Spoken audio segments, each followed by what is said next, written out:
Hello, everyone. My name is Makoto Mori. I'm an associate editor at JACC and assistant professor of cardiac surgery at Yale. Today we have Dr. Paul Sorajja, who is the lead author of the Summit MAC trial that is going to be simultaneously published, presented at TCT.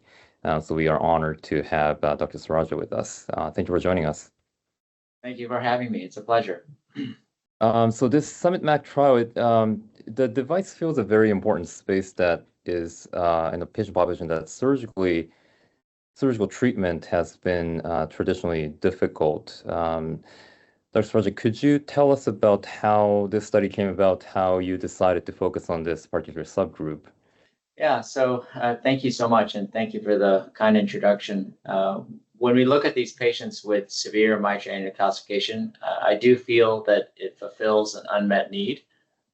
These patients who have severe MAC can be very difficult to treat from a surgical perspective because of the risk of mechanical disruption, as this calcium might be debrided in the OR. And in addition to that, if they make it through surgery, because MAC tends to run parallel with significant patient morbidities, the recovery can be quite challenging.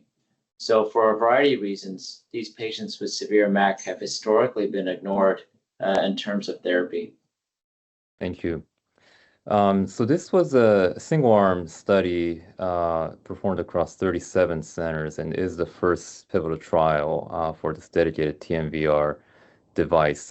Could you talk a little bit about the device, how it is deployed, any unique feature about that? So Tendyne has been around for about 12 years or so as part of FIH, or early feasibility studies, and now pivotal studies.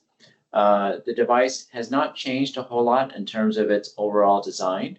It's a transapical approach, so typically a left thoracotomy, and the valve is deployed through the apex of the heart using echo and fluoroscopic guidance. The unique features about Tendyne are that it has a double frame design, and that's important for patients with severe MAC because the outer frame is anatomically shaped and fits the irregular contours of the mitral annulus in a way that other devices may be more challenged. The other important aspect about the Tendyne valve is that it has an epicardial pad that it uses for anchoring, and that anchoring mechanism allows the device to not require significant oversizing, or what we say is circularization of the mitral annulus, which one might imagine can be quite rigid in these patients. And then the final thing I'll mention is that the device is fully retrievable and repositionable up until the final tether cut, and it doesn't require cardiopulmonary bypass or rapid pacing or deployment. So for a variety of reasons, it is really quite uniquely suited to treat these patients with severe MAC. All right, thank you. Yes, I think folks in this space would know that this is a transapical device. And as stated, so what was your key findings from this study? So the important key findings were that the trial enrolled 103 patients out of 474 that were screened for the study. In the 103 patients, all patients had an implant of the valve. The MVARC2 definition for technical success was met in 94% of the patients, which was very high and a significant improvement over what we've seen with off-label therapy. And the outcomes were good in terms of MR relief. Essentially, all patients had MR relief at 30 days, and that continued to be the case with 97% having mild or no MR at 1 year. And the trial importantly improved the quality of life of these patients. At baseline, these were sick patients. The baseline KCCQ was only 49 points, and at 1 year, it had improved almost 19 points, with almost 90% of these patients having mild or no cardiovascular symptoms, NYHA class 1 or 2. So the clinical result in terms of improvement of these patients' lives was quite significant.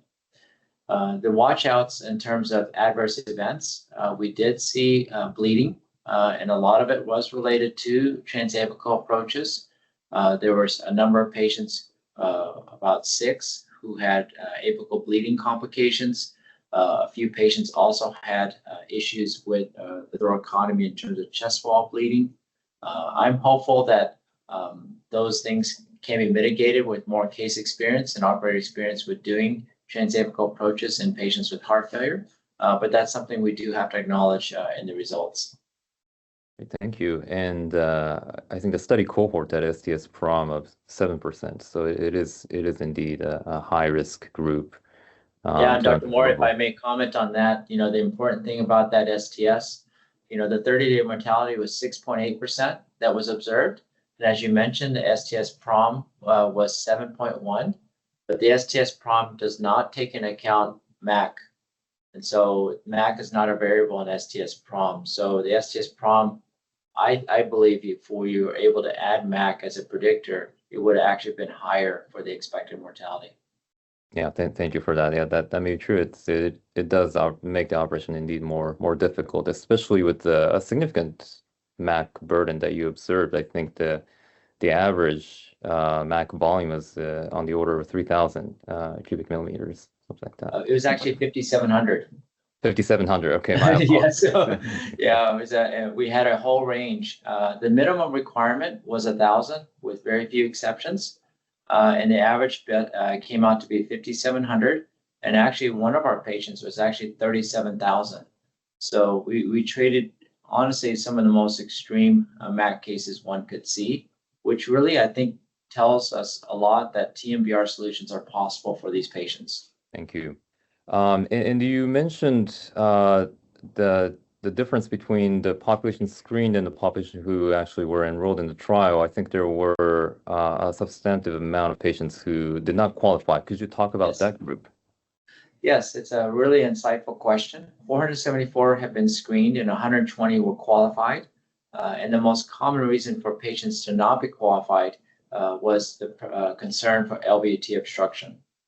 Typically, Tendyne uses a cutoff of around 250 or so.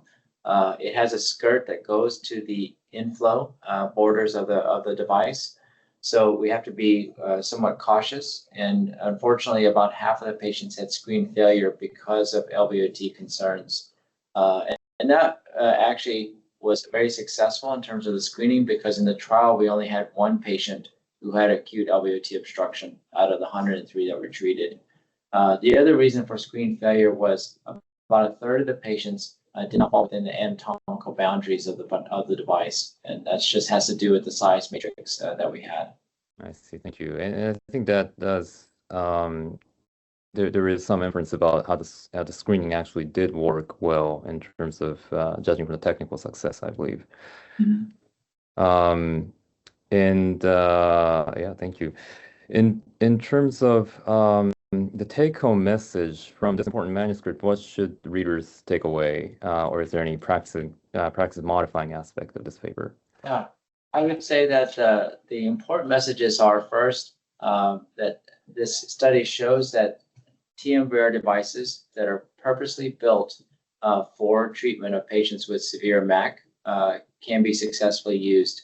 The Tendyne has a double frame design to help with that. A lot of other TMVR devices have a double frame design as well, and that helps with the irregularities of MAC. So first message is that TMVR works for patients with severe MAC. The second message is that we did see transapical bleeding with the apical access. Whether that changes with continued operator experience or movement towards transfemoral approaches remains to be seen.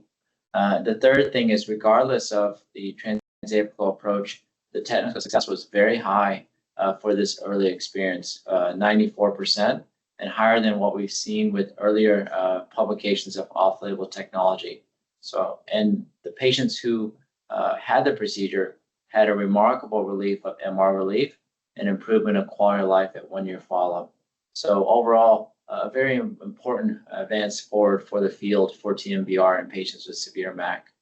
And thank you very much. And indeed, our group also felt the same way, that this is an important manuscript that fills a subgroup of patients that were traditionally very difficult to treat. So Thank you very much for the opportunity to publish your important work and also a very responsive process in revising this manuscript to get in time for a simultaneous publication. Thank you for your support and thank you for the opportunity. Really appreciate it.